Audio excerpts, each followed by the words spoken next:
living in the present moment. It's an art in itself. We appreciate all the amenities of life, but do we appreciate life itself? Do we honor life itself? It's meant to bring smile on every face and create celebration in our lives.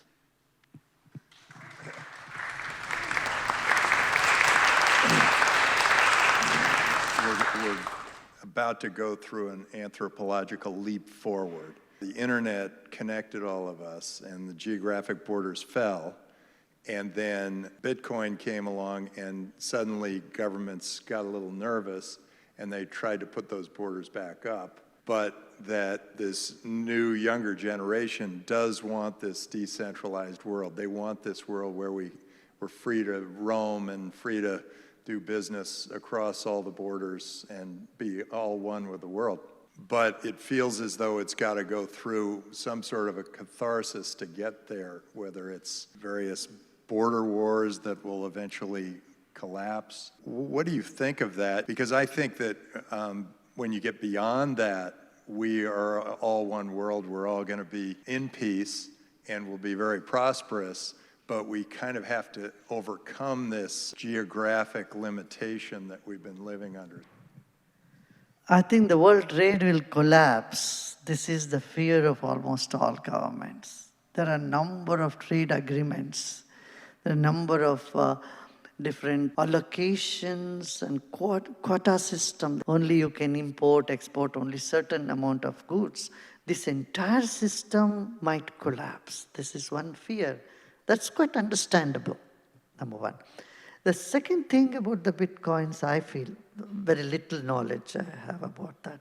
I can say there is a chance for people misusing it also. There could be a number of other entities. We can't say everyone who is doing who is in this business are honest or trustworthy. There could be some people who can use this opportunity or this new platform to easily cheat the gullible people around there. So there need to be some sort of safety, security to safeguard those gullible people's interest. People are honest with the business, there shouldn't be no issue. Those who want to exploit the gullible people or innocent people, there we need to bring some attention on that. What do you say? Do you agree with me? You mentioned you've got to kind of serve people. You've got to provide a good service for them to make them happy. We always say, delight your customer. I am hoping for a time where governance is a service, where they have to compete for us, or they have to provide good service, or we will dump them. But right now they have monopolistic positions, so they don't need to respond to the people in a lot of places. And as society becomes more fluid, the governance will have to be competitive. They will have to provide great service. Why don't we'll take a few questions from the class. Yeah. We are taught in the society this paradigm. You have to do in order to have, so that you are a way of being. So you have to do things or go to school, get a degree, get a house, family, so that you can be happy. What about the paradigm which can be shifted? So you are a way of being, then you can do so that you can have.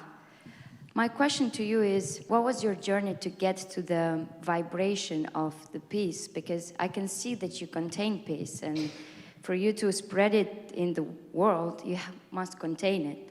What was your journey to get to this vibration? You are asking about my autobiography or my biography, right? My sister is sitting there. She has written my biography. Sometimes you can pick it up and read that. It's quite interesting. You won't be able to keep the book down. Yeah. All right. Thanks. Thank you so much for coming to speak with us today. In the last 6 months, I started to really embrace the present moment after reading a book called The Power of Now, because it was life-changing for me. Being present, it's only in the present that limitless possibilities exist. As entrepreneurs, sometimes we have a fixation on the past or a fixation on the future.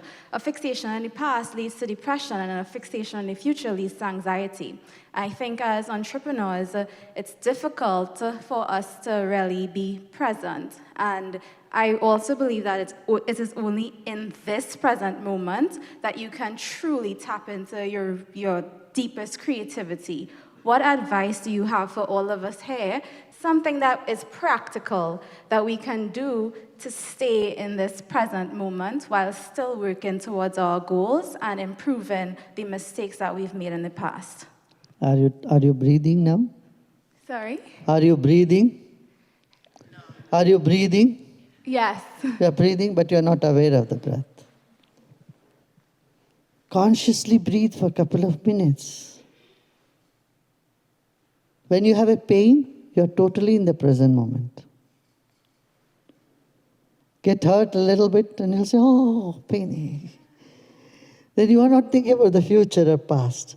But it's better to attend to the breath than go through the pain. Yeah. Got it? Meditation is answer. There are apps I've created just for this. Millions of students ask this question. You know, we are teaching this sky meditation for colleges in all the university. 101 university in this country have this for credit. Many of them have for credit, others are teaching there. And it has helped students a lot, even in Yale and Stanford, Harvard, everywhere. So I would recommend you to do this program, Sky Meditation program, and it definitely helps you a lot. Yeah. I can just ask if there Yeah, I can. What are your thoughts on meditations generated by AI? Meditation? Generated by AI. Meditation is meditation. You can use any device to experience it. I would prefer a real human voice than a mechanical voice guiding you to meditation.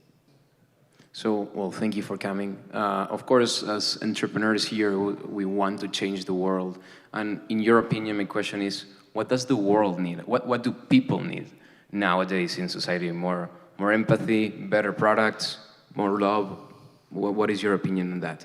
It's a very generic question. It's not one thing that everybody needs. Every country, every community needs different things. But if you insist what is the real one thing, of course, love.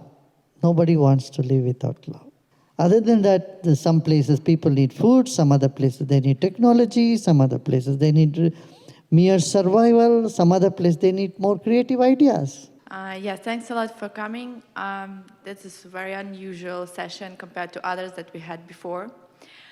My question is, well, I meditate and I work on my energy a lot, but I also see many entrepreneurs that are super successful. They're in Forbes, 30 under 30, you know, all media talk about them, but I know some of them and they even don't believe in God, they don't believe in some energy. So I'm wondering, how is it even possible to be successful like them? Or do they just look successful and inside there's something wrong? Or do they really successful everywhere inside and outside, even though they don't believe in this kind of energy? It's not necessary everyone talks about what they are really believe or they don't believe. And why do you want to get an approval from others for everything? If you find this is right for you, it is keeping you happy, you should do what feels right for you. Never mind if the others don't believe in it. 41 years back, when I was teaching yoga, meditation, breathing, people who thought it's some sort of weird thing, weird stuff. I speak about vegetarianism or veganism. People thought it's impractical and not scientific. And what you see today, 2 billion people on this planet, they practice yoga. So time changes. The first digital watch was developed by 2 entrepreneurs like you in Boston, and they went to Switzerland. They knocked at every watch company door to door, and they all every door was shut for them. But then what happened? When you believe something, you go ahead with it. That's the sign of entrepreneur. You don't look around, oh, these are old ways. You never know what is successful for how long. And you don't know other people also. Yeah, you don't see Elon talking about his aura or his energy, but I've met him and he has it. Same thing with Nicholas Zenstrom and Robin Lee. Steve Jobs, his energy was extraordinary.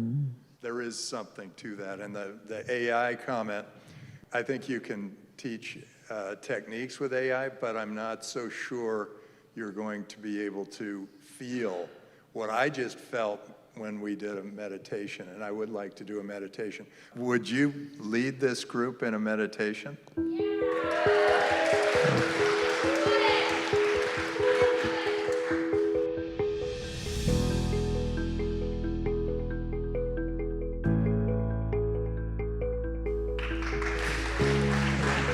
Thank you so much. What a treat this was.